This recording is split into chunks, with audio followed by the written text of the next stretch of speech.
points are gained or points are lost, there will be much to discuss. For analysis regarding tonight's Winnipeg Jets game, here are Dave Manouk, Ezra Ginsburg, and your host, Drew Mandel. The Illegal Curve post-game show starts now. Don't you hate these post-game shows, Dave Manouk, where there's nothing to talk about? How are we ever going to fill the next hour, maybe 2 hours, after that Jets Wild game? Good evening, Winnipeg. Good evening, Manitoba.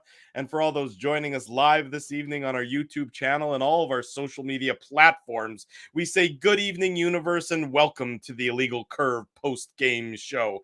With Dave Manouk, I'm your host, Drew Mandel, here to talk about what has to be one of the most heated, entertaining, just passionate games that we've seen this year, probably in the entire NHL. It comes down at game 81 of the regular season, and with the 3-1 victory, it means that Thursday night will not be the final Illegal Curve postgame show of this season. Good to see you, Mr. Manouk. The Winnipeg Jets are playoff bound after going into Minnesota and defeating the Wild by that 3-1 margin.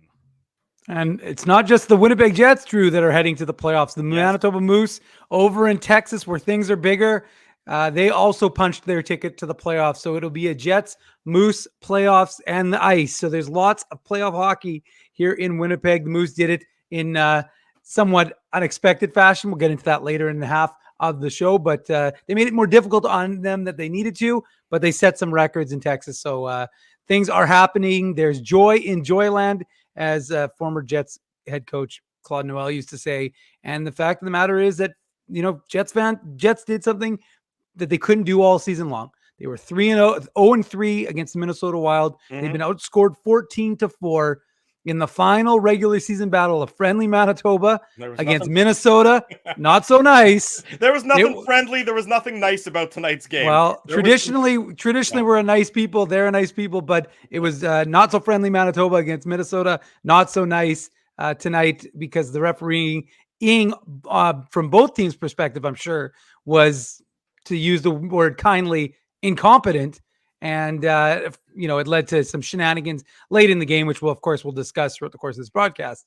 But the fact of the matter is, Jets fans are excited because this team has done something, and it's not just by fluke. I mean, got to give Connor Hellebuyck his due. Yeah, it was Hellebuckian as per usual. As I tweeted numerous times, Hellebuckian, how'd he make that save? Holy Hellebuck. And, I'll remind folks that there's a reason why when they did the three awards that they did before the game against who was the last game against? San Jose. Against San Jose. I was thinking Seattle. It was a whole 24 hours ago. I know it was like a West Coast team, and it had a light blue jersey. I just couldn't picture it exactly, but a green, blue, whatever. But anywho, the point is, there's a reason why Connor Hellebuyck for 5 of the last 6 years has been has won the 3-star awards each and every year. So except for, like I said, the 1 year where Kyle Connor was the winner, but Connor Hellebuyck is a big part of that win. The team playing a good structure, is a good part of that win. And needing that win, and needing it. They just needed it. And the fact of the matter is, even though both teams played back-to-backs, the Wild rested, 4 to 6 of their main guys, of their starters. They didn't travel with them to Chicago yesterday, where they defeated the Blackhawks 4-2. So, I know that, first of all, they were down in the game, so that's why they came out. But they, of course, were out shooting the Jets. I think it was like 10-1 and 13-2 in the third period at certain points. And but the fact of the matter is, they had a lot of guys who were fresh and energized, and of course, they were chasing the game. You know what? Yeah, there's so much to talk about in tonight's contest, but from the Winnipeg Jets perspective, you have to look at the last week and a half, 2 weeks. You had the 5-game homestand. Yeah. And they obviously took care of business on that 5-game homestand for the most part, winning 4 out of 5, 8 out of 10 points. They go into Minnesota tonight. So this isn't an easy situation that they're necessarily stepping foot in.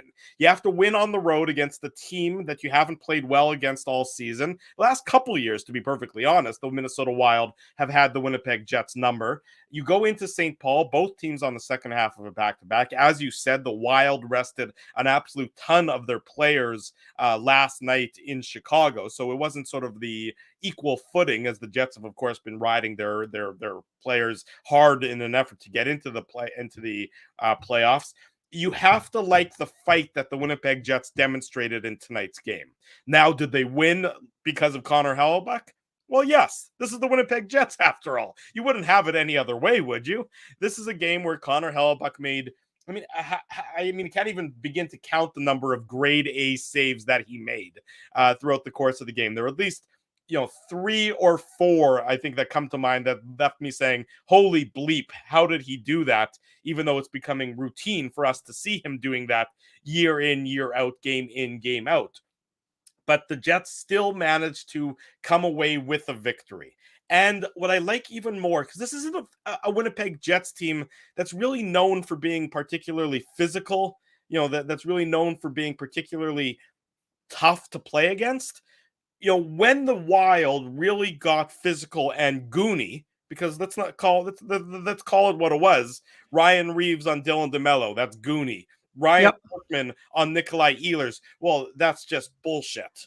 I mean, that play is not a hockey play. No, it's predatory. That's predatory. It's a crackback block. The NFL has deemed it illegal to have a crackback block, and that's a textbook crackback block. If that's not, it should have kicked him out of the game for it. The fact it didn't speaks to the incompetent officiating. If he doesn't get suspended for it, well, that speaks to the incompetent NHL Department of Player Safety, but we're used to that being incompetent as well. But what I like is that the Jets didn't lose their minds. They're facing these ridiculous hits, and they stayed with it. I thought they would have lost their cool. I was losing my cool, and I don't really get that passionate or that fired up about anything except for pizza. So when I'm watching the game at home and I'm getting fired up about the dirty play that I'm witnessing, and I'm getting, my phone is blowing up from my friends and colleagues talking about what they're watching. But the Jets stayed with it. They stayed in the moment, and it was only after they had the game in hand, when it was 3-1 and there were mere seconds to go in the game, even though the final minute or 2 minutes seemed like it took about a solid 20 to 25 minutes. That's when the Jets said, you know what? You've taken enough liberties with us. We're going to show that we're going to fight back a little bit. And if you want to be dirty, we're going to match your dirty. I like Neil Pionk's cross-check. Yeah, it's not a hockey play. Yeah, it shouldn't be in the game. But when you have to send a message both to the Wild and to the rest of the league that we're not going to get bullied, that's the kind of thing you need to see happen. So Neil Pionk cross-checking him, dirty play, might get fined for it. Hell, if he gets suspended for it on for Thursday's game, so be it. It doesn't matter. They're doing him a favor to let him rest. That's right. I like the message that it sends to everyone else.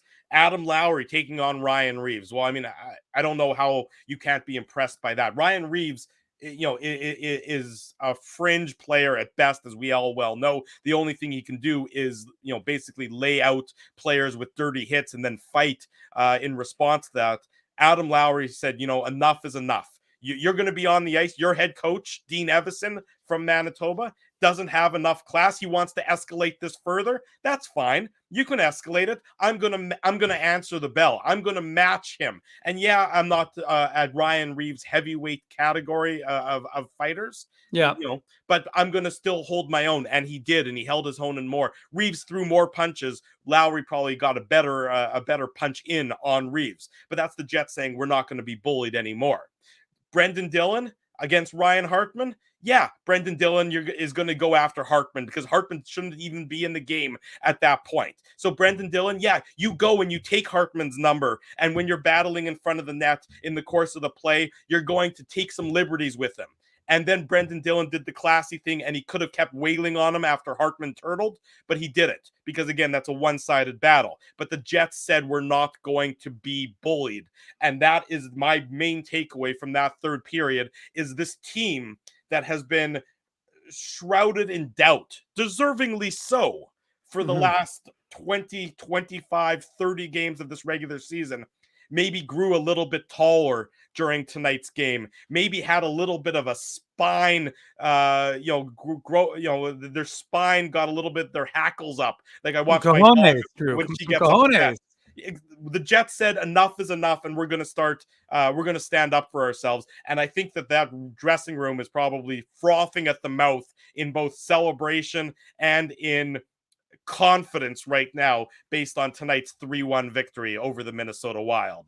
Woo-wee, Drew is fired up. I thought the fire above my head was on fire. The chat is on fire. People are loving the fact that Drew, is our boy Bruce just said, you're crushing it at the buffet. Well done. Yeah, I still got the buffet as closed sign Yeah, from last time yeah, Kenny was on. Just reverse it and hold it on yourself right now, Drew. Yeah. But no, I mean, I'm not going to sit here and I have nothing to nitpick away from your points. I think you're there, right? Sorry, I feel a lot better now. Woo, that was cathartic for you. I mean, I got to tell you, I can't think of the last time that this Jets team has got me fired up, or a result from a game has got me fired up. Yeah, they get me fired up when when they play poorly and things of that nature. But it wasn't a good day for the Winnipeg Jets organization off the ice, and we'll touch on that in the tone deaf video and ad campaign and everything else. We'll touch on that probably later in the show, or maybe on Saturday. Probably not on Saturday, because we have a playoff series we're going to have to preview on Saturday for a couple hours.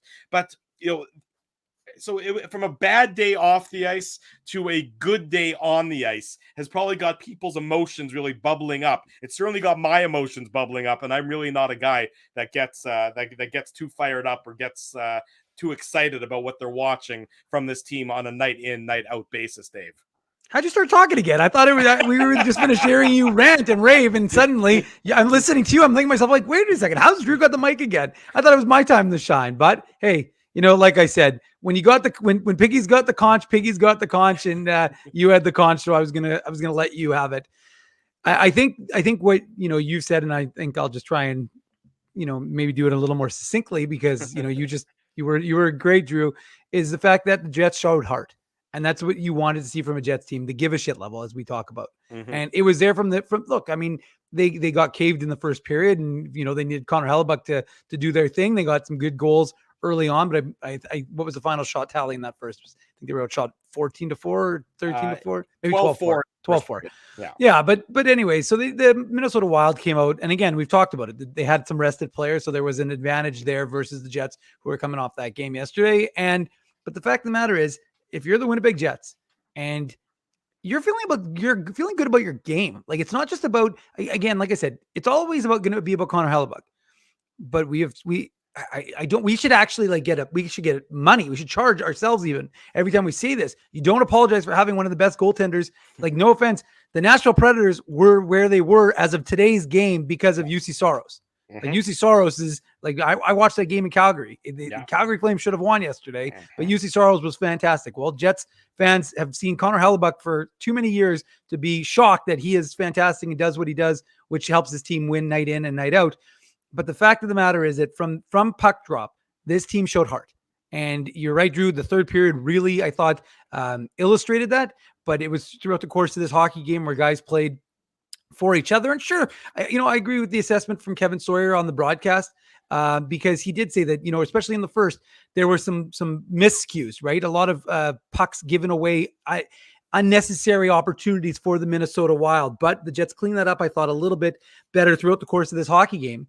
And like I said, it just comes back to playing a structured game for the most part, and playing with heart. And I mean, you see it with that goal. And again, I don't want to get too far into the goal assessment, because we're still in our preamble here, Drew. We haven't gotten into the Betway game recap. We're gonna have to do a Betway penalty recap at some point in time, also. And look, and the question is, and we don't know, and I'm not sure if you've seen it on your screen, on your second screen, as to whether there's an update on Nikolai Ehlers or not, because we didn't see him for the rest of the game. He did go to the room. So, I mean, ultimately that Hartman play could end up being very costly for the Winnipeg Jets. Will most likely maybe not get an assessment, unless Rick Bowness just says it was precautionary that they held him out for the remainder of the game. Well, when you see him go to his head, he's definitely going to go to the quiet room. The NHL, the NHL, which may or may not be awake half the time. Hopefully, the concussion spotter. Well, once it hits Drew, once it hits 10 o'clock on the East Coast, they're done. They're done for the night. You're right. No other games matter besides East Coast time games. They've been sleeping for at least an hour. The fact of the matter is, though, that, like I said, so there is some concerns for the Jets.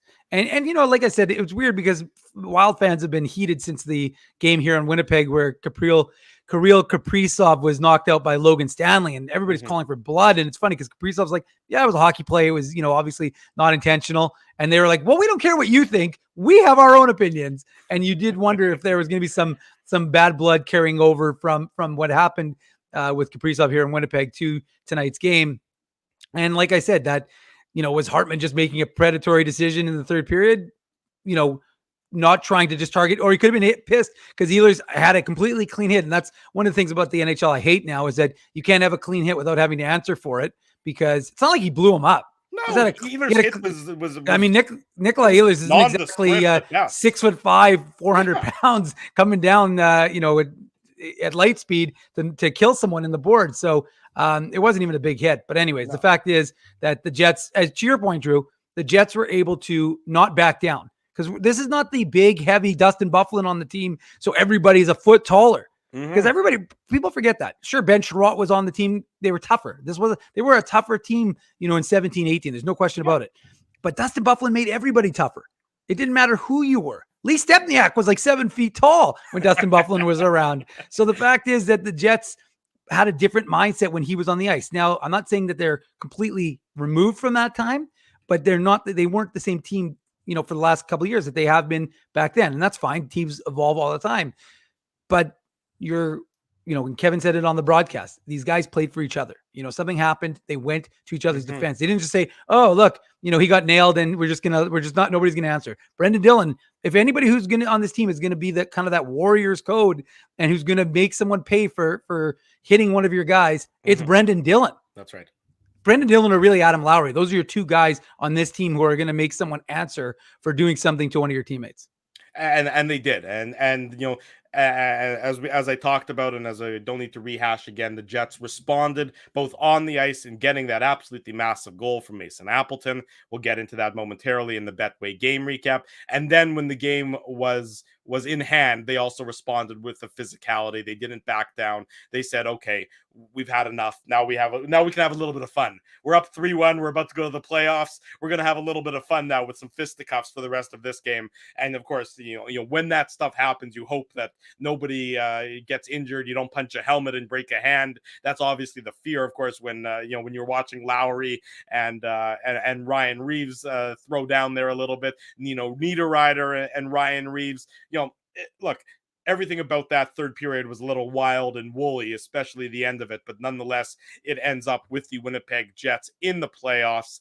And they're really fortuitous. They are lucky. They have 6 days off whenever the playoffs start. We know that the earliest, according to Mike McIntyre of the Winnipeg Free Press, and no reason to doubt Mike here, that the earliest the playoffs are going to start is Monday. Well, the Jets, obviously, that game on Thursday doesn't mean anything. They're locked into the second wildcard spot. Let me tell you, that entire extra line of David Gustafsson, Carson Kuhlman, and actually Anton Fjällby will get some game action on Thursday. No question. Everyone, Logan Stanley's getting in. Kyle Capobianco's getting in. David Riddick, I'm sure, is going to be the starting goaltender. I wouldn't be surprised. I mean, you'd want to start Connor Hellebuck for the 14th straight game. I think you'd want to give him the night off instead. I wouldn't be surprised if they call up one of the Moose goaltenders now that the Moose have clinched a playoff spot tonight. I actually was thinking that for some reason in my head, because Arvid Holm didn't play. Now it turned out I found out it was due to illness because the Moose recalled Evan Cormier. Right. But there was a part of me that was wondering if they were going to be doing that. And of course, I was inclined to not think it would be for tonight's game. So if they were going to do that, they would have done it for the game on Thursday. We'll still see if they can do that. But Oskari Salminen was in net today with Evan Cormier backing him up. Arvid Holm out due to illness. It would not surprise me in the least bit if Hellebuck and a lot of the regulars on this team don't even make the trip to Denver. No reason. They actually, Drew, they might end up calling up Evan Cormier, who, of course, the Jets signed to that contract. He, of course, would be most likely the Black Ace with the Jets when playoffs start. But you could see Cormier get recalled and potentially, and even back up David Riddick. Yeah, lots of moving parts as it pertains to the Jets roster on Thursday. And of course, we'll have more on that throughout the course of the post-game show as news trickles out, if it does. And of course, on illegalcurve.com. We say good evening to everyone watching us. Almost 550 people are here live watching us. It is the Illegal Curve post-game show. Drew Mindell, Dave Manouk. We do this after each and every Winnipeg Jets game. We're going to do it on Thursday night as well, even though the game isn't going to matter for anything. And of course, stay tuned. Details to come, an Illegal Curve watch party for the playoffs, as well as a live on location broadcast of the Illegal Curve post-game show. Stay tuned to all of our social media at Illegal Curve on Twitter, Facebook, Instagram, TikTok, wherever we are. Stay tuned for more information about that. And of course, on the website, illegalcurve.com. If you haven't already done so, smash the like button. We ask you to do that. Subscribe to the YouTube channel. Subscribe to the podcast. Leave us feedback here, there, and everywhere. Come on, folks. As Drew just said, there's almost 550 of you. Yeah. Let's get some podcast comments. Let's go. Not just on the YouTube. I like it when you leave comments on the YouTube page, but go on Apple, go on Spotify, drop some comments, let other people. That's how other people find out about us. So keep doing that. There you go. Exactly as Dave M. said. Let's get into tonight's game, the specifics of the game. Oh, you want to start already, Drew? The goals of the game. We might as well get into it. It is the Betway game recap. It's brought to you by our friends at Betway, one of the most trusted voices in sports betting, both in Canada and all around the world. Betway is the sports betting app that puts you, the customer, at the forefront. With a large selection of betting options in sports, as well as strong promotions and fair odds, what are you waiting for? Head on over to Betway and bet your way. Must be 19 years or older to play. Please play responsibly. Much needed for the Winnipeg Jets, something they've been good at as of late during this recent run of success, is getting that first goal. Tonight, when you're facing a Minnesota Wild team that you've struggled against this year, that you've struggled against for the last couple of years, getting that first goal was epically important, and the Jets get it. Adam Lowry, how good has he been over the last few weeks? His 13th of the season assist to Nino Niederreiter, and of course Josh Morrissey, because Josh Morrissey always gets assists for this team. His 60th assist on the season. The Jets open the scoring at the 3:53 mark of the first period, Dave. It's a rebound by Lowry, makes no mistake, depositing it past Marc-Andre Fleury. Weren't a lot of shots on goal for the Jets in that first period, but a couple goals, which certainly helps them in the winning column. Yeah, they made the Wild pay on the ones that they did take, I guess, Drew, especially that first one. Second game in a row now. Of course, Luc Dubois was able to do that for the Jets against the San Jose Sharks last night. Today, it's Adam Lowry on the first shot of the game for the Winnipeg Jets. So huge. I mean, huge from a momentum perspective. And we talk about it all the time with players and coaches and each other, is this idea of not having to play the game from behind. And, if you're the Jets, and the Jets are playing with confidence, right? Let's not forget. The Jets have now won, 5 out of their last 6 games, right? Some of them handily, some of them, in tighter fashion. But the fact of the matter is the Jets they're feeling good about their hockey right now. Yes. And again, we're not talking one game. 5 of the last 6 is a decent enough number that you can say, well, you kind of got something here. Have the Jets, because that's the big question mark. When you did it against Detroit, okay.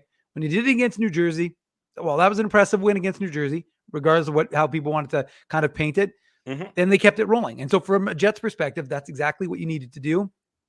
But again, it's all about the way that it changes the dynamic of the game if you're chasing against a team, especially against a team that's like Minnesota, who plays the way they do, right? So the Jets instead have the advantage. I mean, really good play by Niederreiter. Adam Lowry, exactly where he needs to be. I mean, Josh Morrissey has 60 assists on the season.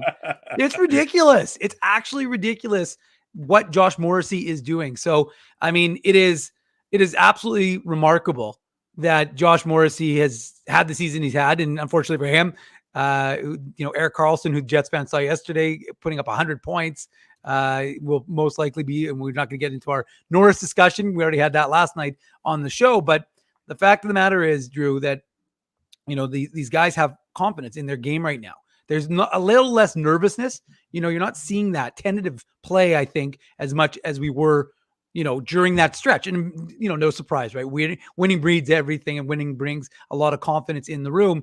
And I just think that Adam Lowry, right place, right time, deposits that rebound, and it just sets the tone for that Jets team who, only have the one shot at that point, being that one, but they have the goal, and they're feeling good because, regardless of whether they were, thinking that to themselves, well, we need 2 points. Obviously, they wanted the win, but for every goal they scored, it meant that Minnesota needed at least 2 to beat them. And they're thinking to themselves, well, at least we're, making it likely that we're going to get at least extra time if you're the Winnipeg Jets. That's my way of looking at it a little bit. Was you're thinking, well, hey, especially when it was 2-0, you're like, okay, they need at least 3. most likely, if they can get back, it's going to be in overtime. So at least we'd punch or take it. Now, that's not the way you want to fall backwards into it. We've talked about it. And they didn't play that way. No, I agree. I'm not saying otherwise. I'm just saying that it could have been that way. It wasn't. And one of the things I've been writing about on illegalcurve.com, little website, illegalcurve.com, is the idea of controlling your own destiny. And, we kind of joked about it on Saturday's show, but it is absolutely critical for this team to do. They didn't want to fall ass backwards into this. And I saw one of the comments, and I'm sorry, guys and girls, we've had 10,000 comments already on the show. So I'm appreciating. We might not be able to get them all on the screen, but we love the interaction that's going on in the chat right now. And again, the best part about that is even when Drew and I are not able to do it, you guys are having a great time, as part of the discussion. But one of the things that I was just going to say is that these guys are it really is just remarkable what they've been able to achieve, because like I said, they just keep pushing and and so you've got Lowry, and he's feeling good about his game, back-to-back games with a goal. He's already set career highs not for his goals. I think that was his 13th and his career high was 15, but he's already set a career high for points. And you can just see there's a confidence, and adding Nino Niederreiter to that line has just done it. I don't know what it is. And we've talked about it, and it's not a surprise. Nino Niederreiter has made any line he's played on a better line. He's just a professional hockey player. I mean, he's a professional hockey player, and he makes, I remember when the Jets signed Matthew Perreault. So going way back when they first signed him away from the Anaheim Ducks. And we were talking to our former colleague, Richard, who of course is now a scout for the Toronto Maple Leafs. And, we were saying, what's the scouting report on Matthew Perreault? And I remember Richard saying he makes the players he plays with better. And I think you could say the same about Nino Niederreiter. He's just such a professional. He's such a smart player, and he's always doing the right thing. You can understand why coaches would love him, because he's one of those guys where you don't have to worry about, is he going to do something that's going to cause you a little bit of heartburn? Is he going to do something that's going to, leave you a little bit upset? He's going to be professional. He's going to be in the right place at the right time, and he's going to improve everyone around him. And you can see how he has fit in so well with Lowry and Appleton, and he's actually made Mason Appleton, I think, a far better player, because too often he's certainly looked good in the last couple of games, or the last little bit. Too often Mason Appleton has a tendency to disappear and to maybe be sort of, you don't really notice him on the ice, and that's not necessarily a good comment. Sometimes there's some players you don't want to notice on the ice, but he sometimes would disappear for games at a time or shifts at a time. He's been much more noticeable since he's been put together with Nino Niederreiter and with Adam Lowry, of course. And of course, the second line, they weren't the best tonight, Nemesnikov, Wheeler, and Ehlers, but they've been pretty good when they're together. And it was all a surprise to us when Scheifele went to the wing with Dubois and Kyle Connor. But it's worked. It's worked, at least in terms of victories for this Winnipeg Jets team. It's worked in that sense. Now, is it worked largely again on the back of Connor Hellebuyck? Yes, the Jets are who they are. They're still going to go as far as Connor Hellebuyck can take them. But for a team that couldn't score and couldn't win, well, the 5 out of their last 6 leaves them feeling a whole hell of a lot better as they now enter the playoffs starting early next week. 1-0 for the Jets. The first goal only took us about 10 minutes to break down. So with another 3 goals to go, we should be here until about midnight, 1 a.m., somewhere around that front. But that's okay. Well, Drew, it's okay. It's not like the Manitoba Moose scored 7 goals tonight. Oh, good God, no. That might the Betway game recap of that game is going to take a real long time. We'll deal with that after the commercial break in still a while to come. Jets made it 2-0. So you get that 1-0 lead. What's the best way to add to that? It's to make it 2-0. And it's Mark Scheifele in a bit of a greasy area, sort of unaccosted by the side of the net by the blue paint. He had a little bit of time in order to sort of try and corral a bit of a bouncing puck. There was a double tip and some pinballed off a few legs. It was a Nate Schmidt shot, and then Pierre-Luc Dubois with the secondary assist. In any event, Scheifele is able to hammer it into the empty net. He makes it 2-0 for the Jets. Scheifele's 42nd of the season. The Jets had 4 shots at this point in time in the first period. They ended the first period with a grand total of 4 shots, yet they managed to also end the first period with a 2-0 lead, Dave. Hey, it doesn't really make a difference how many shots, they were just trying to conserve it. They wanted their numbers to look good in the when people were saying, oh, Jets shooting percentage is pretty solid after that game. So they certainly were looking good after that first period. And Mark Scheifele has shown that he can score goals in different areas, right? I mean, how significant is it that he's in a dirty area? More often than not, that's not where we associate Mark Scheifele and scoring goals. And he had a lot of chances. I specifically think about that one that Kyle Connor set him up with on the power play. That's one that's in his office where he generally scores, a lot of his goals from. But that's exactly what you need, because in the playoffs, you don't. Hunter Bob wants to know the final score. Don't worry, Hunter Bob. It was 7-5 for the Moose. We'll get into that. All the goals. But anyways, it might just be a solo show at that point because Drew might sign off. But we'll see where we go from there. Just keep going. Anyhow, the Mark Scheifele, though, again, in the playoffs, goals are harder to come by. I'm not telling anything that anybody, all 600 of you who are currently in the chat, welcome, by the way. We're not telling you anything that you aren't anticipating or don't know yourself. But the fact is that 55 needs to be in those tougher areas. And that's exactly where he went. And he scores his 42nd goal of the year because he's in a position to take a rebound. And that's what we've talked about. And Nate Schmidt, how many times have we talked about Nate Schmidt needing to hit the net? Because Nate Schmidt's a great person, just fantastic. And we've done lots of interviews with him. We've had him on this show. We've done, individual interviews with him. He's a great person. But, and again, from a defensive perspective, he's got to hit the net. He's got a good shot. He just doesn't. Too often he was missing the net.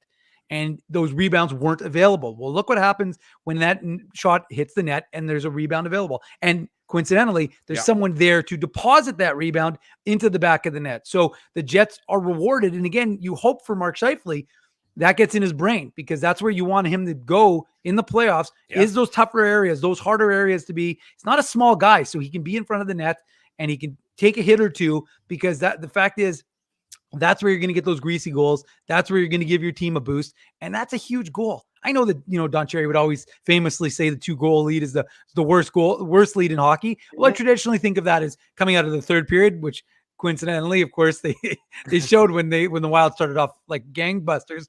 But the fact of the matter is that was a significant goal, because you're right. The Wild had the momentum. The Wild had puck possession, and yet the Jets had a 2-0 lead courtesy of Mark Scheifele's 42nd. Well, we can't talk about the end of the first period and the beginning of the second period without touching on a huge moment, that being the Jets killing off the 5-on-3 that they were facing. With Dylan. That was in the second, though.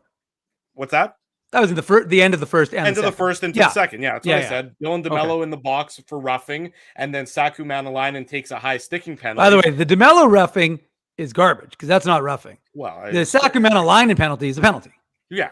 Well, especially with what ended up getting being allowed later in the game. You're wondering, it's like, did the officials just change their tune about the penalties and by the way, is this supposed to be a tarps off show, Drew? I mean, if that's the case. That's no one wants to see you with your shirt off, and I can assure you nobody wants to see me with my shirt off. So Spency, if you want to take your shirt off while you're at home by yourself, or whomever is in your home is a willing victim at that point in time. In any event, you can't talk about this game without mentioning the Jets penalty kill, especially at the end of the first and early in the second, where they kill off this penalty. I mean, it's 2-0 at that point when they get into penalty trouble, and they got into penalty trouble with Wheeler before that. The last half of the first period, they took 3 minor penalties, and it's a completely different game if Minnesota is able to capitalize on one of those power play opportunities late in the first period. But the Jets penalty kill does a great job, Dave, in keeping Minnesota stymied. And of course, Connor Hellebuck, as the old cliche goes, your goaltender has to be your best penalty killer, and he certainly was tonight for the Winnipeg Jets, especially at the end of that first period and early in the second. Well, nobody's more stymied than me, because T. Will just told me to maintain my tarp on, so I will stay tarped on for T. Will's benefit and the chat's benefit. But although I think someone else said speak for yourself, I think Roscoe wants to see you without your shirt on, Drew. So give the people what they want. It ain't happening. Anyways, so no, I mean, look, the penalty kill for the Jets has been very good, and they're a top penalty killing unit in the NHL. And Adam Lowry, Morgan Barron, Mason Appleton, Kevin Stenlund. That's unheralded stuff. We're heralding them right now, but it's generally speaking pretty unheralded stuff when you just block shots, eat pucks, throw them out, and you get the PK is very good. But these guys, they do it. It's unselfish stuff. Getting in the shot lanes, blocking shots. I mean, Adam Lowry, look, I'm sure he's black and blue after that game with a couple of the shots that he had, and Sorry, I just saw the toupees off. That was a good one by I Smell Great. And I think that I think people would be concerned if I all of a sudden started showing up with hair on top of my head for these. I can give you my Baba's wig. It's somewhere in here. Thank you. You can keep it for yourself and do whatever you want with that. All right. Well, I don't do anything with it. It's my Baba's, God's sakes. Have a little respect. Anywho, so the point is that although I did wear it once, so I shouldn't say that. But she was there. She saw me wearing it. Just keep Anyways, going, please. Nice little sidebar. Yeah. I can maybe I'll come back from break wearing my Baba's wig. Yeah, we're not going to break yet, so we still have time. Oh no, I'm just saying. Yeah, okay. Eventually. Sorry, we've already gone 35 minutes, Drew, and I haven't really segued much. But look, I think I said this in yesterday's show. The Jets penalty kill has given this team a lot of life. Has given them a lot of energy, because even though obviously, going down 5-on-4, especially like you said, in 3 times in the first period, is less than ideal. The team from what these guys are able to do, I think they are able to build on it, because you can sense that, hey, we just killed it. We're still up in this game, and let's see what we can do. Now, of course, were inopportune at the end of the period, but again, a 5-on-3 kill it's always hard, obviously, to carry over a penalty and have any momentum for the team that's obviously on the power play. Yeah. But I thought the Jets penalty kill was excellent.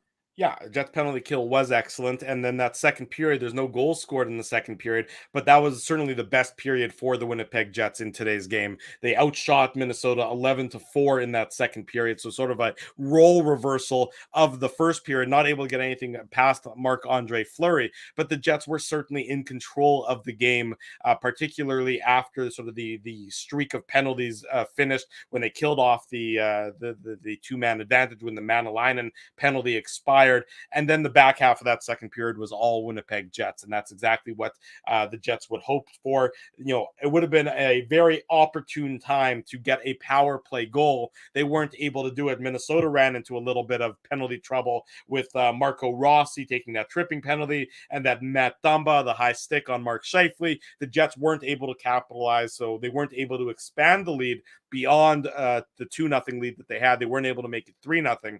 So the third period, and this is an important third period. Keep in mind, this is a very important game for the Minnesota Wild as well. They are still jockeying for playoff positioning and everything else. They still wanted to, potentially get into the second spot or even the first spot in the Central Division. Mm-hmm. They're not going to now. They are. They're not yet mathematically locked in to third spot, as they conceivably could leapfrog Colorado. Not Dallas, but they could leapfrog Colorado if the Avs were to lose out and if Minnesota were to win their last game against the Nashville Predators. But in any event, it's likely that Minnesota is going to finish third in the Central Division, more likely than not. In any event, the Jets, we know, locked into second spot, the second wild card spot, most likely to play Vegas, but that still has not been confirmed. But I think a lot of people in Winnipeg would be eager to see a rematch against the Vegas Golden Knights, but that's something we can talk about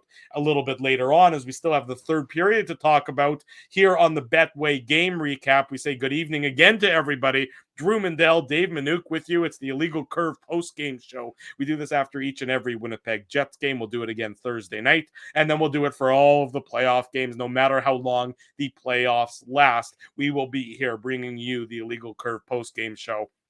So be sure to subscribe to the YouTube channel, subscribe to the podcast, so you don't miss an episode or a broadcast of the shows we put together. And again, Saturday morning, 9 a.m., as we have for so many years, the Illegal Curve Hockey Show, comprehensive playoff preview coming this Saturday. So be sure to join us bright and early at 9 a.m. You knew the Wild were going to push. You felt the push coming. And for a while there, for at least it took the Wild a minute 59 while on the power play with Adam Lowry in the box for hooking. Having saved the goal, by the way. Having saved the goal, taking a hooking penalty to save a goal. But you honestly thought that, the Wild might never be able to get one past Connor Hellebuck the way things were going.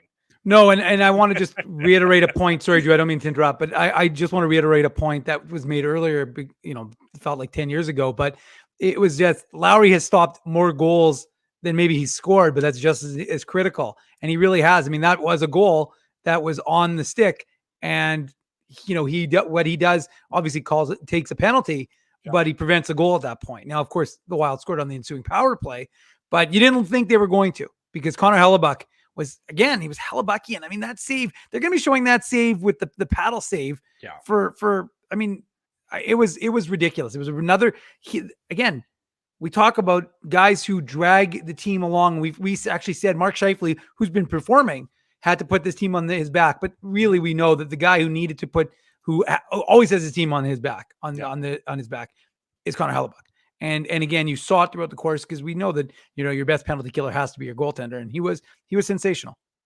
He sensational is an understatement for some of the saves that he made against the Minnesota Wild tonight. You mentioned the one, the paddle save off of Matt Zuccarello late in the third period is going to be the one that is going to stick in the minds of everyone. And it's not like that was the only one of the game. There were at least 4 or 5 others. That's right. There were other ones that were just as good. Kirill Kaprizov eventually gets the puck past him, his 40th of the season. He's a fantastic hockey player. Assist to John Klingberg and Marcus Johansson. Johansson, of course, is the guy who got injured on the Pion cross-check later in the game. We'll get to that in a little bit. But Kaprizov finally, on the power play, is able to bang one past Connor Hellebuck, and all of a sudden it's a 2-1 game, and there's still 18 minutes and 1 second to play. So the Jets are certainly not guaranteed to be playoff bound when that goal goes in, Dave. No, and this is going to sound ridiculous, but it's easy to say in hindsight. Mm-hmm. It's almost kind of one of those things that's good for the Winnipeg Jets, because rather than cruising, if they've got a third goal and cruised, you kind of forced them to test their mettle, because you knew that Minnesota was going to throw everything they could at the Winnipeg Jets in order to try and tie that game. The Minnesota Wild don't like the Winnipeg Jets. The Minnesota Wild are very, it's not all of these guys. Remember what the Winnipeg Jets did to them in the playoffs not that long ago. 17-18. Right. Yeah. What did they do to them? They beat them handily. Right? Yeah. It was not much of a challenge in that first round series.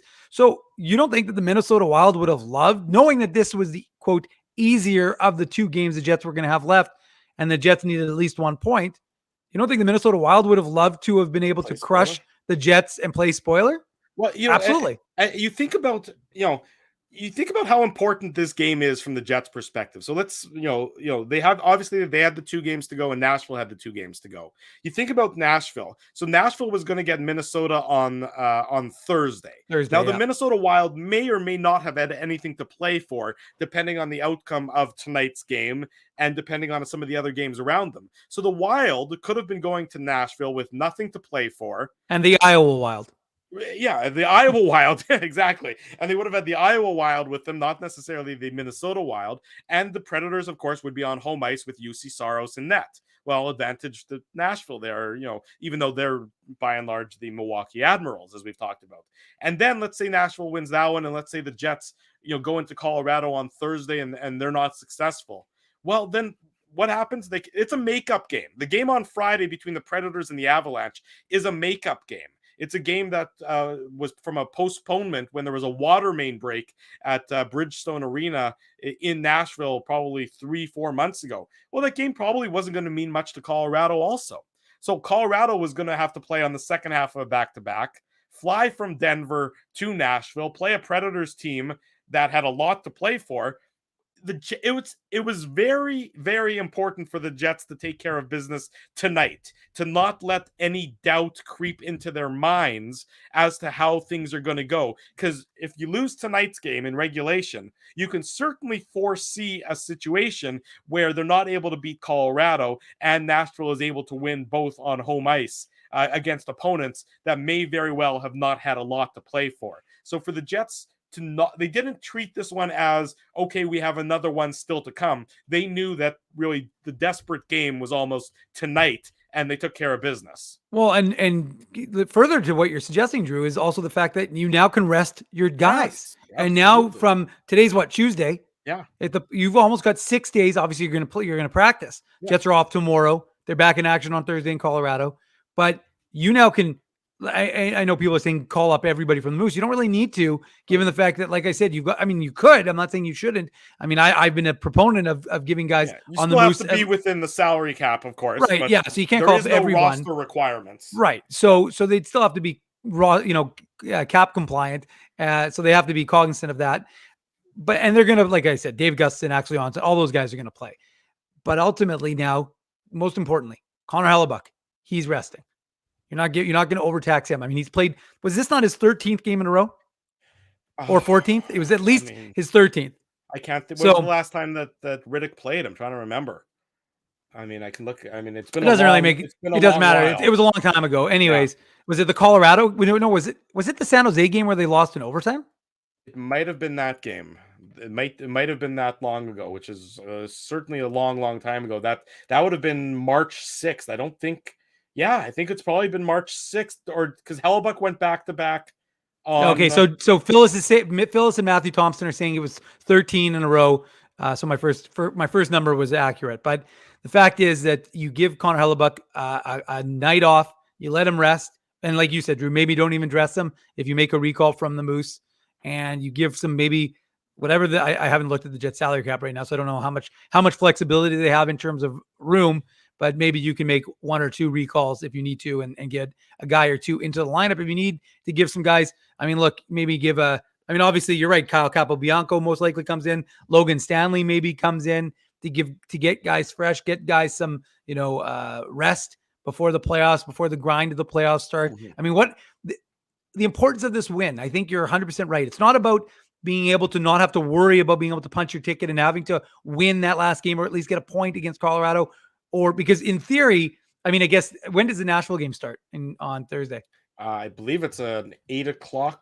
Maybe it's a 7 o'clock start. Let me double check for you. Anyways, what I'm saying is that you've now removed that concern and you've given your organization. It's all we've talked about. 7 o'clock. It's a 7 o'clock Central Time start, which means I guess it's a 6 o'clock start in Colorado. Probably because they have to fly to Nashville to play that makeup game the next day, which I'm sure they're thrilled about. Right. So anyway, so the fact is though that again we there's no point in lamenting. There's no point in looking back and saying what could have, would have, should have happened. But the fact is, because of the way the Jets slide occurred and they squandered all those extra points that they had banked already, and they used them up, and they had to, of course, kind of redouble their efforts in order to make the playoffs. They lost the opportunity to be at the point where, like, look at the Minnesota Wild.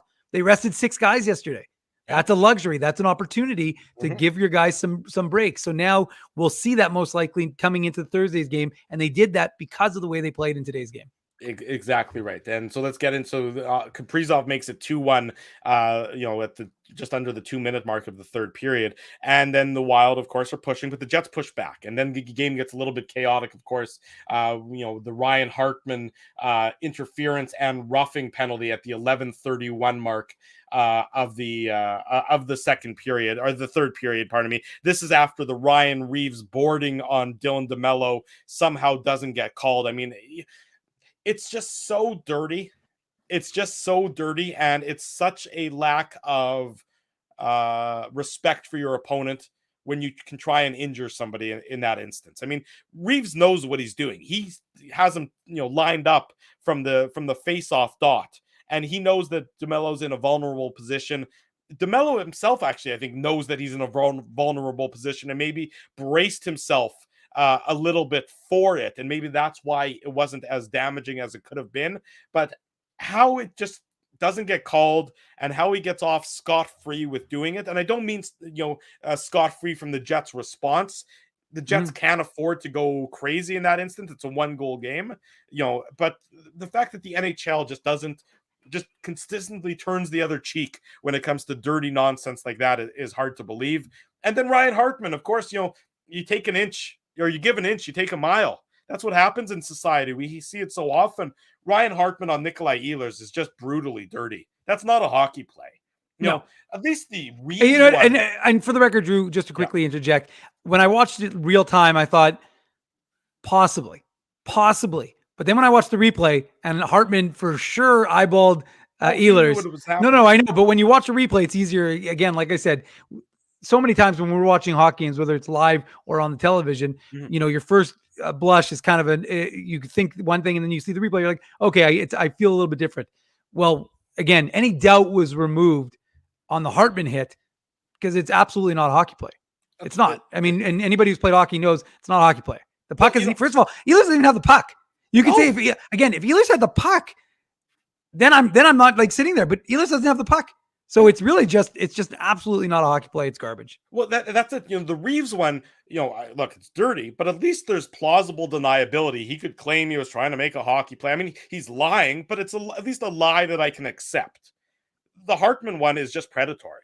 It's just an absolutely predatory hit on a vulnerable person, on a vulnerable opponent, and it's the kind of hit you're trying to level to not hurt somebody. It's okay to sort of hit somebody so that it hurts, but you're trying to injure somebody. You're trying to take away, his potential livelihood. Obviously, they're guaranteed contracts, so it's not going to take away his livelihood. But you're trying to do long-term damage to Ehlers with that hit. It's got no place in the game. The NHL will probably fine him $1,000 for it to really, show him that he means boss. But it's just it's garbage. And we've talked about it, that the Jets, to their credit, made the Wild pay it not at this point in time with their fists, but they made them pay by getting the all-important insurance goal. And that's Mason Appleton, his 5th of the season. It comes at the 14:06 mark. It comes just after the Hartman penalty expires, about 30 seconds after the Hartman penalty expires. Appleton, his 5th, assist to Morgan Barron, assist to Kevin Stenlund, and it starts with Stenlund and a great play in the defensive zone.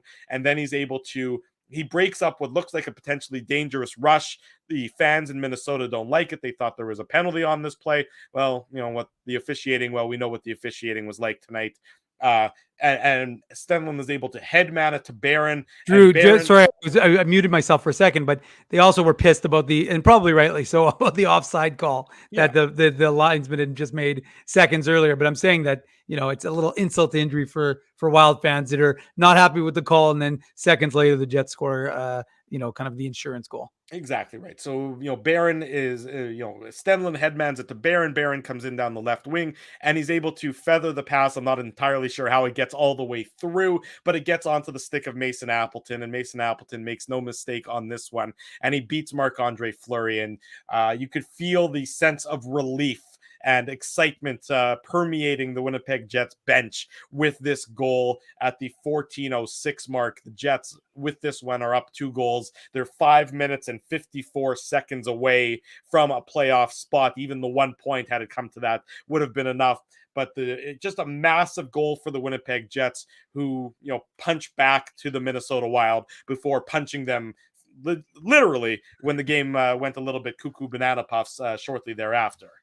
No, there's no question about it. I mean, we talk about that, the idea of an insurance marker, and with 6 minutes to go in the game, Mason Appleton, who we've mentioned quite a bit on this broadcast, has really seemed to have upped his game, as have a number of these Winnipeg Jets, and we've talked about those guys. But I mean, Morgan Barron, we know that he's been a phenomenal add to this team in his first full season here in Winnipeg, and I just think that you see what Mason Appleton can do, and that's why he was like the AHL. I mean, he was the AHL Rookie of the Year. He can score goals, and he hasn't always shown it very consistently at the NHL level, but he does have that ability. He's got size. He's got some wheels. That's what you always expect to get more out of him. No, I know. And again, like I said, nobody watched Mason Appleton more, in his AHL days than me. And I shouldn't say nobody, but there are not many who watched. Nobody that wasn't being actively employed by True North. That's true. None of exactly. That's a very good point. So, but the fact is that he does have, remember, Mason Appleton is a 6th rounder. He's what we call the old diamond in the rough from 2015. I remember I talked to scouts about him, and they used to say he's could end up being one of the best. So he's not going to be quite as good as that first rounder. Maybe he could equal what the second rounder did. Maybe not quite him either. But Mason Appleton's been a phenomenal player in this organization. Again, another draft and developed player here for the Winnipeg Jets. And again, that's what we've talked. But Drew. But what we've talked about is the fact that you can't have a third line that just treads water. You need a third line that can do what they do, which is hold the first line, the opposing team's first line, from scoring, but can also bang in a couple of goals. And now we're seeing it. Adam Lowry scoring, Mason Appleton scoring. Nito Niederreiter is either scoring or setting guys up. So that's what this team needed, was that all 3 lines are really a threat to score. And obviously it was a little jumbled at that point, and Kevin Stenlund's on the 4th line. And you got to give Kevin Stenlund credit, because that play at the blue line is not an easy one. Right. You know, he's off balance. He's got one hand here. He's got one hand on the stick, makes the play, gets it into the zone, doesn't ice the puck. So, I mean, give Kevin Stenlund, who's, I think he went a long time without any points. Yeah. I feels like, did he go like 40 games without any points? They said something on the broadcast that it had been his first assist in like 40 games or something like that. A really ridiculous he had the 2-goal game, right? But like it was a long time. I think it was like 40 games. But the point is that it was a nice play by Kevin Stenlund. And, you know, and he's another one of those unheralded guys who isn't on the score sheet a lot, so he doesn't get a lot of reference, but he does do a lot of the things that this team needs, you know, obviously with faceoffs, obviously on the penalty kill. And that's a nice play. And he sets it up, and then 22 finishes it off. And that at that point, you felt like, okay, well, this game is the Jets. But now, again, it's with 6 minutes to go in a 3-1 game with chaos between friendly Manitoba and Minnesota Nice. How is it going to end up looking? And you had a feeling it was going to go this way when the Wild realized the Jets were going to get at least a point and punch their ticket to the playoffs. Yeah, and the Jets did that, and then it got a little wild and woolly and everything else. And you saw Rick Bowness. I'm sure it's floating around Twitter, so I'm sure people have seen it. Rick Bowness, you know, saying to Dean Evison, and Dean Evison saying back to him. And you know what? Look, the emotion is what's important, because I'm a firm believer that an 82 game season is just too damn long. It becomes such a slog for so many of these teams, and it's just, you know, one game often blends into the next, and there's no real emotion in a lot of these games. You know, when there is emotion, when there is passion, when there's truly a rivalry, that's what sports is at its absolute best. And we see it too few times a season. And we saw it tonight between the Jets and the Wild. And that's certainly what happened at the end of the game with Brendan Dillon on Ryan Hartman, and then with Adam Lowry and Ryan Reeves. And, you know, everything else that got a little bit chaotic. I would not be surprised if Dean Evison or the Wild organization maybe gets a fine for some of the shenanigans late in the game there with putting Reeves on the ice. Again, that's message sending from them as well. That's message sending from the Minnesota Wild saying, yeah, you may have won this game, but you're also, you know, we're not going to just stand by and idly let you celebrate on our ice. We're going to make you fight for it. And the Jets said, okay, no problem whatsoever. We will gladly fight our way through it. And so both teams are probably perfectly fine with how the end of tonight's game went. Certainly the Jets, in that they punch their ticket to the playoffs and they show up for the fight. Minnesota Wild obviously don't like the result, but you know, they are already playoff bound. Anyways, it's a shame that these two teams won't meet again until probably at least the Western Conference Final, if it came to that point in time. Could you imagine that one? No, I can't. That'd be unbelievable. Yeah, Minnesota and Manitoba. Chainsaws on the ice instead of hockey sticks. Let the blood spill and let the bodies lay where they may. In any event, the Winnipeg Jets are playoff bound. 3-1 victory tonight over the Minnesota Wild. It took a lot longer than it seemed like it was going to take earlier in the year. And I don't think anybody thought it was necessarily going to take until game number 81, but that's how long it took for the Jets to punch their ticket. The whiteout, literally, not the literal whiteout, thankfully, given the nice warm weather we're currently experiencing, but the whiteout is going to be back in Winnipeg with the schedule to be determined. Double whiteout, Drew. Yes, with the Moose as well, and the Ice are still in the playoffs as well, heading into the second round of the Western Hockey League. Going to be a lot of playoff hockey coming in Winnipeg, is what we're saying. And those of us here at Illegal Curve are thrilled to bring you all the coverage that you need through the Illegal Curve post-game show, through illegalcurve.com, and of course, through Saturday morning's Illegal Curve hockey show. I should say that before we wrap up the Betway game recap, Mason Appleton's shot, the insurance marker, is our Seagram's shot of the game. And something like that, given the fireworks in tonight's game, can only be brought to you by Fireball. Tastes like heaven, burns like hell. Pick it up at your local liquor mart or wherever fine Seagram's products are sold. Big thanks to our friends at Seagram's for their sponsorship of the Illegal Curve post-game show. And the Betway game recap is, of course, brought to you by Betway. It's simple, fun, and safe to bet with Betway. So head on over to Betway and bet your way. Must be 19 years or older to play. Please play responsibly as the playoffs are set to begin. If you have a company or you know of a company that wants to become a sponsor here on the Illegal Curve post-game show, send us a message. You can send either Dave or myself an email, drew@illegalcurve.com, dave@illegalcurve.com, or slide into our DMs at ICDrew, at ICDave, at Illegal Curve. Our DMs are open. We would love for your company, business, whatever it might be, whatever you want to advertise. We'd love for you to join our roster of advertisers ahead of this playoff run. When we come back, much more on tonight's Jets playoff clinching victory over the Minnesota Wild, much more on the Manitoba Moose playoff clinching victory over the Texas Stars, much more of the Illegal Curve post-game show. Drew Mindell, Dave Manouk. It's a Tuesday night. Don't go anywhere. We're live on YouTube and all of our social media platforms. Jerry Seinfeld, Chris Rock, Jon Stewart, Dennis Miller, Brad Garrett, the biggest acts and all the up-and-comers. They've all made their mark at Rumors Comedy Club, North America's longest-running independent comedy club. Rumors has kept Winnipeg laughing for over 25 years. When was the last time you laughed out loud? Make it a great night out with friends or book your office or birthday party, even a fundraising event at Rumors. Get all the details and dates on upcoming shows at rumorscomedyclub.com. He winds up. Oh, looks like Ezzy took that one right in the choppers.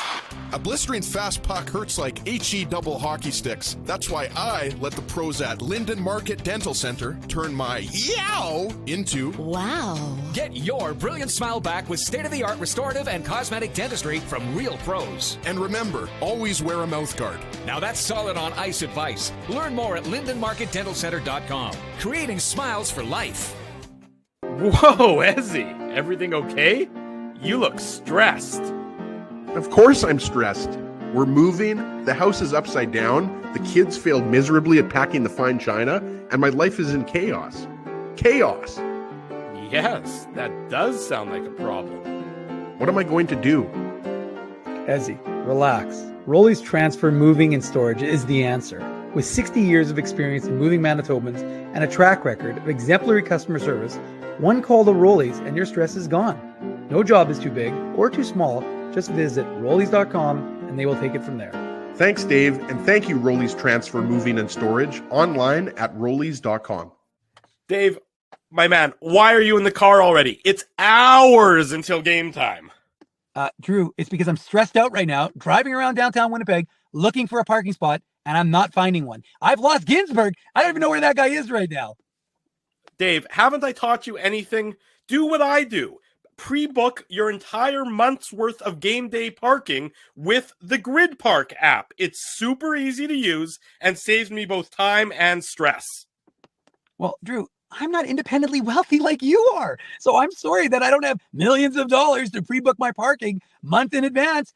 What's that going to cost you? $25? How about $5? Come on, $5? No way. $5. I'm not telling you a lie. And our listeners can get a free park with the new special promo code Illegal Curve. Guess what? There's more. Come on, there's more, Drew. You're lying to me. What more could there be? Grid Park now has underground parking, so my car can stay warm during the game. So wait a second. All the driving around I do, looking for parking, minus 40. You're telling me I could be toasty warm in a car after the hockey game? That's exactly what I'm telling you. Underground parking. Just download the Grid Park app. That's GRYD Park and use the code Illegal Curve. All one word. You'll park for free your first time.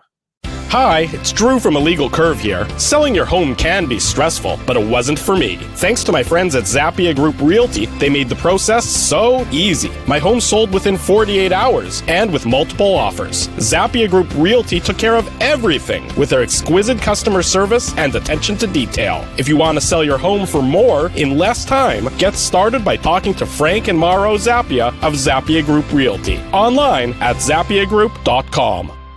For 3 generations and over 80 years, Tough Duck has been making apparel that works and plays as hard as the people who wear it. From jackets to work boots and everything in between, Tough Duck's clothing can handle the harshest environments, even the Illegal Curve hockey show. Work to live, live to play. Visit toughduck.com.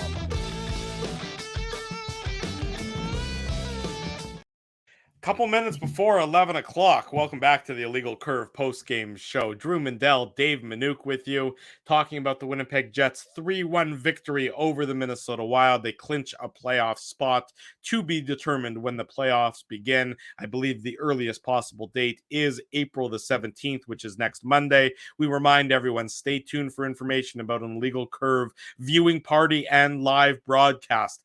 Obviously can't finalize those details because we don't know the schedule yet. But once we know the schedule, those details will come out, and we expect all of you good folks who are able to make it to join us live in person for an Illegal Curve broadcast and watch party as the Jets will do battle against question mark, but we know that they are going to start on the road. The odds right now say it's in Vegas. Time will tell if that is actually where it ends up, Mr. Dave Manouk. No, I haven't seen any comments coming out of the Jets dressing room as of late or as of yet. We'll keep an eye on that and, of course, bring them to you. Kenny and Jeff. We're going to have to pillory them. Well, Jeff's on with, yeah, exactly. Where are Kenny and Jeff? This is why we need Murat always on the road. Murat's really good at tweeting out the post-game quotes. But in any event, we'll have those for you as soon as they're available on illegalcurve.com if they're not available here on the post-game show. Dave M., another Manitoba-based team, Winnipeg-based team, punched their ticket to the playoffs earlier tonight. We're not going to go goal by goal for that one, but nonetheless, here we have a very important. Put on your antlers. It's time for the Manouk Moose Minute on the Illegal Curve Hockey Show. Let's go. It's my time to shine. The Manouk Moose Minute. Well, as everyone knows, Moose ended their homestand with a win, and they were heading out on the final regular season road trip starting in Texas tonight against the Texas Stars, just needing 2 points. There were a number of scenarios for the Moose in ways they could clinch, but as we talked about with the Jets, always better to control your own destiny and not rely on other teams to manufacture it for you. So the Moose were in Texas and got things started with Jeff Malott. He took over the goal scoring, or he tied, Jansen Harkins for the goal scoring lead, his 22nd goal of the season. We obviously talk about Jeff quite a bit. He took advantage of a nice little turnover by the Texas Stars.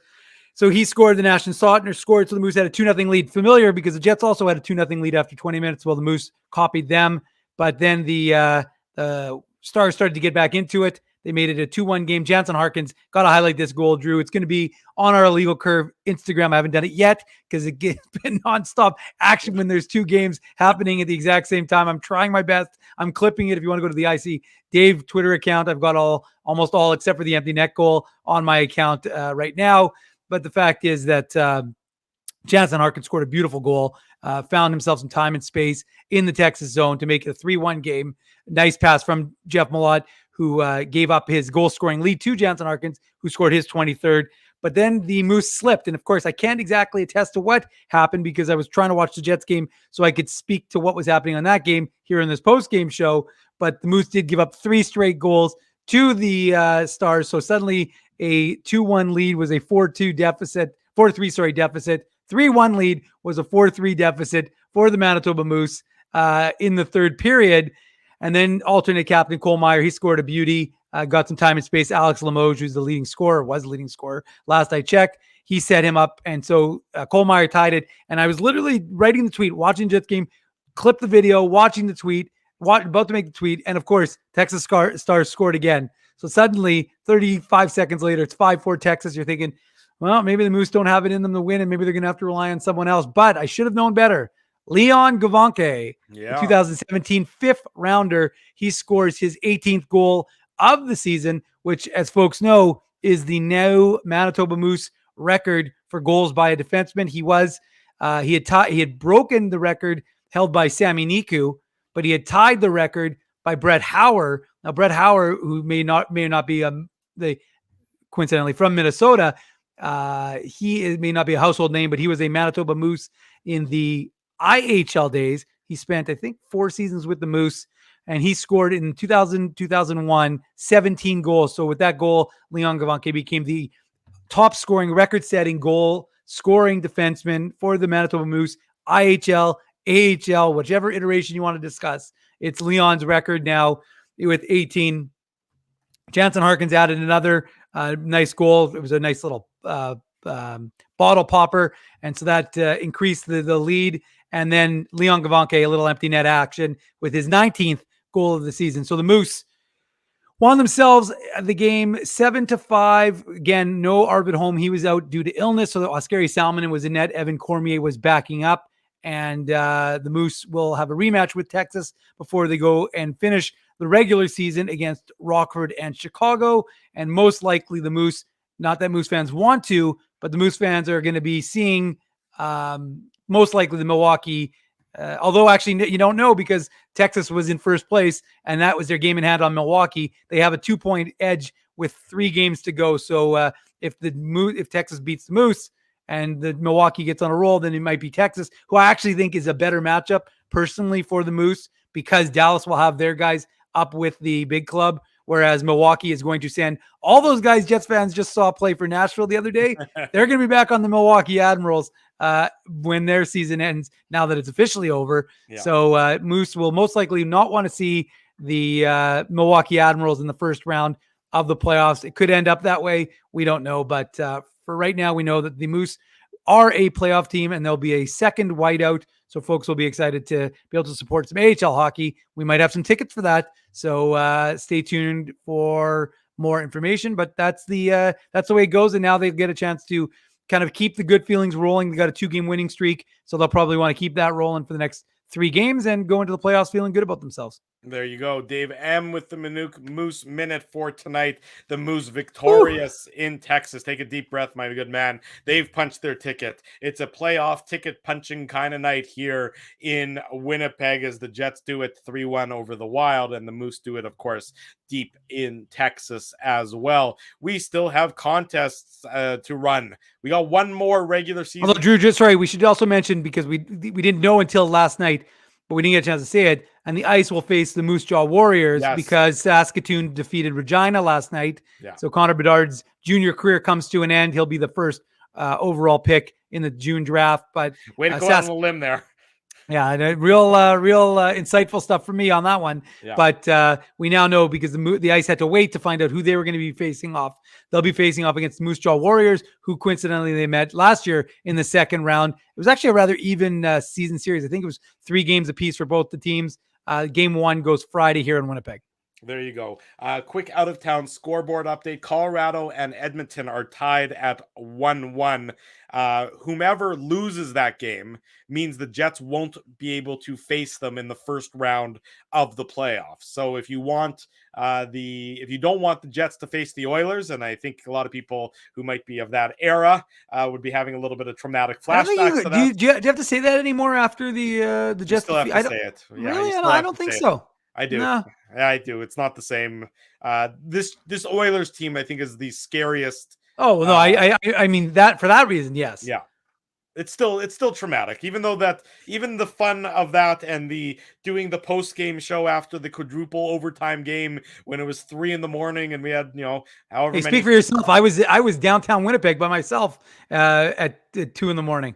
Were you doing? I'm trying to remember. I guess you were. I did the game. I did the game at the arena still. Right. I guess you were still at the arena for that one. But it was a fun post game show. But yes, it's still. Sure was. I look in terms of matchup. In terms of who I think the Jets. No, Vegas. I think Vegas is a better matchup. Vegas is, I think, the best matchup. Absolutely. Simply because of the goaltending equation. I mean, Vegas is a very good team, and coincidentally, Mark Stone looks like he's going to be healthy in time for the playoffs. Imagine that! I can't believe another team was able to get away with a LTIR shenanigans. That never happens in the NHL.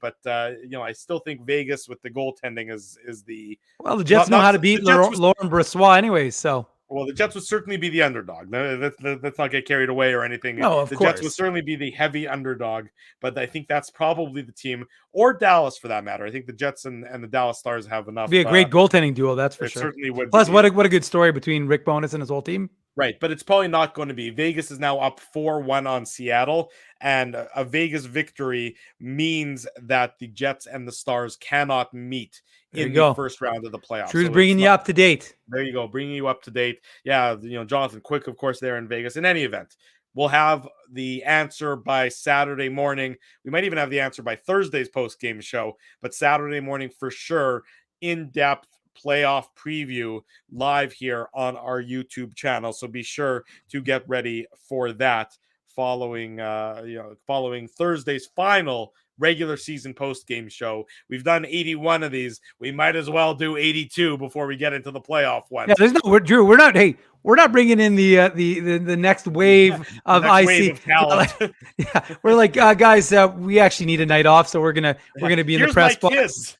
Yeah, it's my kids and it's Ezzy's kids are going to do the post-game show. It's going to be really weird, but somehow it's going to be more mature. I suspect my TV, instead of showing the fireplace, will be like some kids' cartoons. Yeah, exactly. Somehow they're more verbose and less immature than we are, but that's just our unique behavior. Our unique brand. Our unique brand. Exactly right. That has so many of you still with us on this Tuesday evening. We're thrilled that you're still with us here watching the Illegal Curve post-game show. If you haven't already done so, smash the like button, subscribe to the YouTube channel, subscribe to the podcast, leave us feedback here, there, and everywhere. We always love what you guys have to say about the post-game show.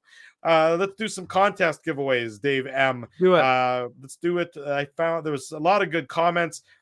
I thought this one, it was a little succinct, but I thought I liked it very much for the Tough Duck. Hey, Drew, you can give out more than one. You can give out 2 if you want. It's true. I could. Feel generous. I'm not sure that this fine gentleman has won before, but Chris Vermette. I don't think all so. the wild antics, all the Minnesota Wild antics did was piss the Jets off and galvanize the team. Perfect timing.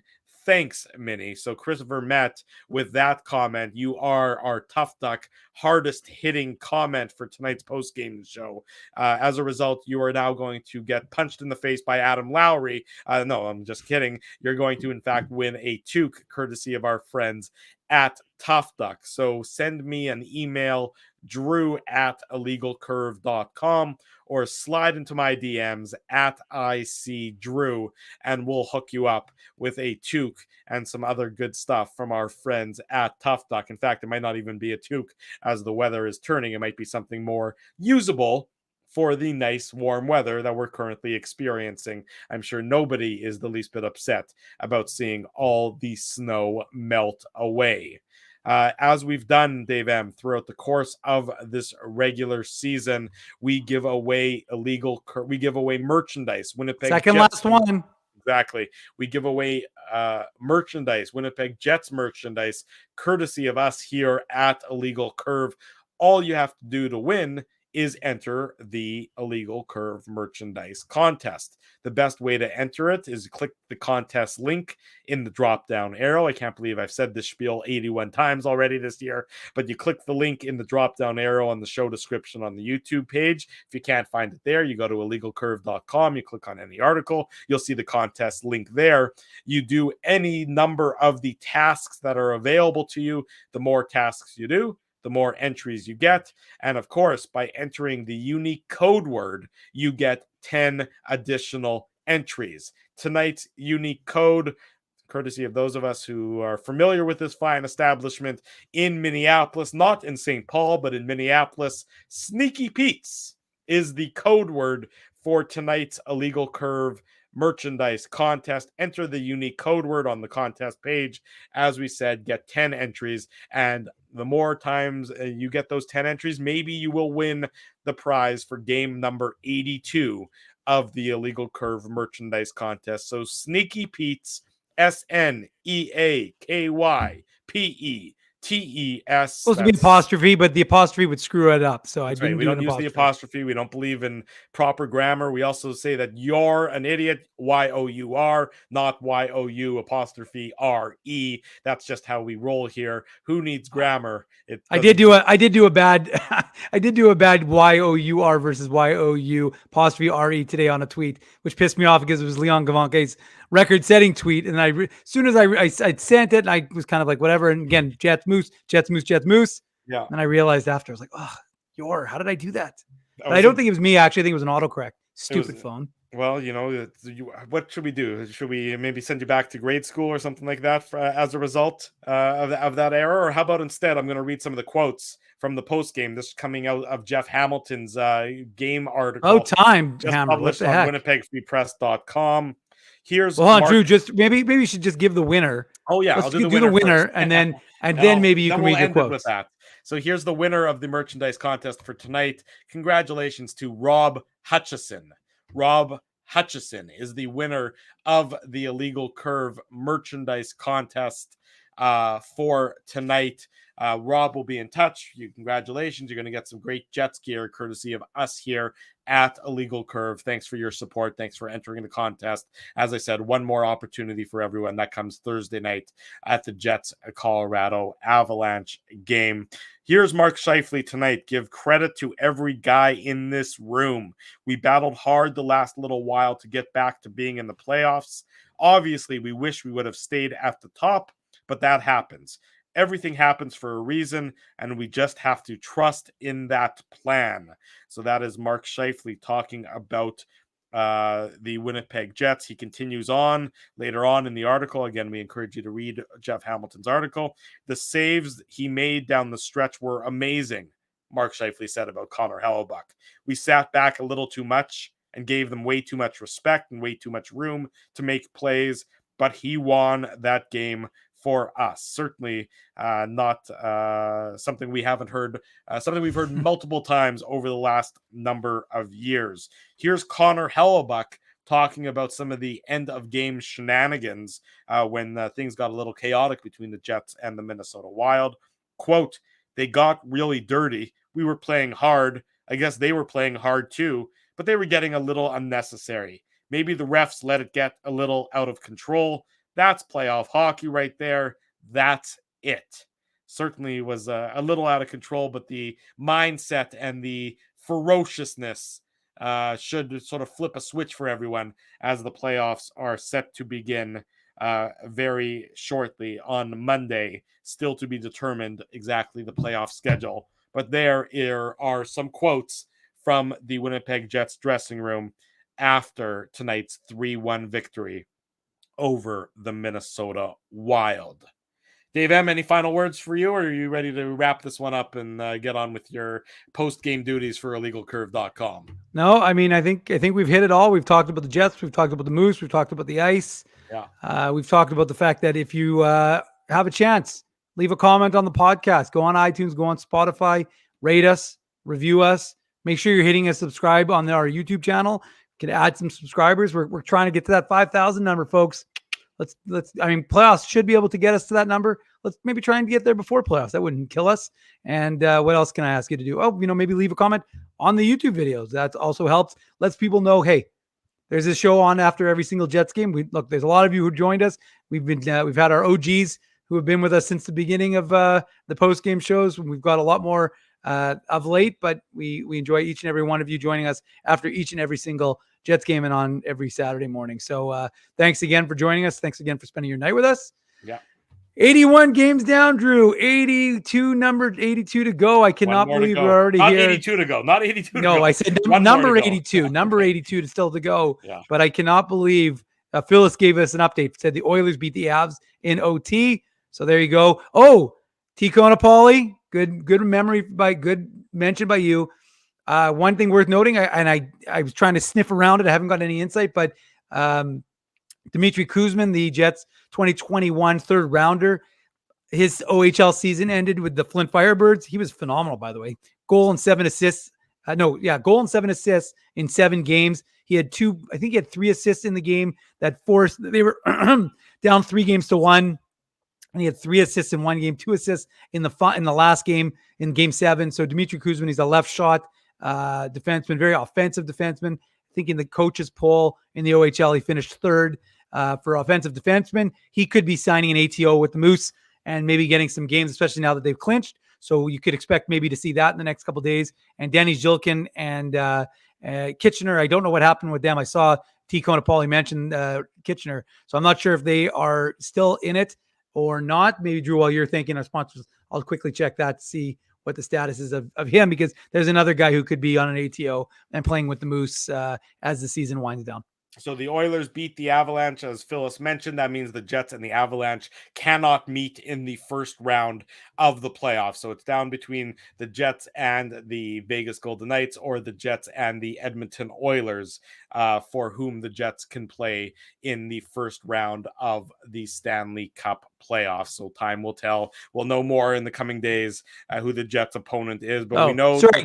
Sorry, Drew. Kitchener's playing London in the second round. So no Danny Gillikin right away, the third rounder from 2022, but he could be joining the Jets. The Moose, sorry. So basically, the way it's going to come down to, the Golden Knights and the Oilers are going to play. They're not going to be playing. Actually, do they play each other on Thursday? Hang on, let me see if I can figure this out real quick. To take a real quick look at everything. Sharks play there. The Golden Knights play the Kraken on Thursday. So I believe, if I'm not mistaken, if the Golden Knights win on Thursday, they're going to face the Jets. If the Oilers were to win and the Golden Knights were to lose, the Jets would face the Oilers. But don't quote me on that. There's a lot going on, and my head hurts a little bit. We'll figure it out eventually. Exactly right. But the Jets are going to be heading through the Pacific Division. That much I can say for sure. They're going to be heading through the Pacific Division for the upcoming playoffs. However, that'll make for some late night games, Drew. You know what? I was just thinking about it. They're going to be get some sleep over the next couple days, Dave, because our sleep patterns are going to go a little haywire after that. Add in some overtime games. Who needs sleep? Just put the excited for playoffs. Put the caffeine right into our veins. A big thank you to all the sponsors of Illegal Curve who make the post-game show, who make the Saturday show, who make the website a possibility. Our friends at Rumors Restaurant and Comedy Club, Andy Noble tomorrow night, Dan Mintz. Did Frosty get it wrong? Is it not Chris? Frosty got it on, which I'm not sure who Chris Noble is, because he had it right before. But we'll forgive Frosty on this one. Frosty. Andy Noble tomorrow night. Dan Mintz from Bob's Burgers is there all weekend long through Thursday through Saturday. Yeah, not a lot of tickets available, so get them now. rumorscomedyclub.com.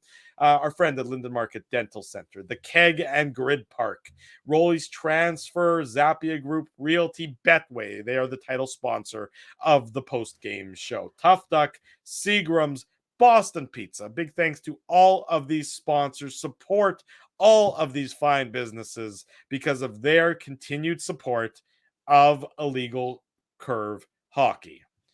He's Dave Minuk. I'm Drew Mandel. We're back Thursday night for one final regular season game. We're back Saturday morning for the Illegal Curve Hockey Show. Comprehensive playoff preview coming up on Saturday. And of course, for all of the playoff games. And of course, fingers crossed, it's going to work out. A live on location broadcast and watch party for the playoffs as well.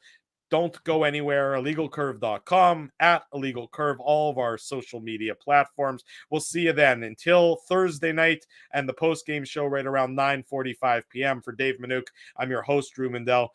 Thanks for joining us. This has been the Illegal Curve post-game show.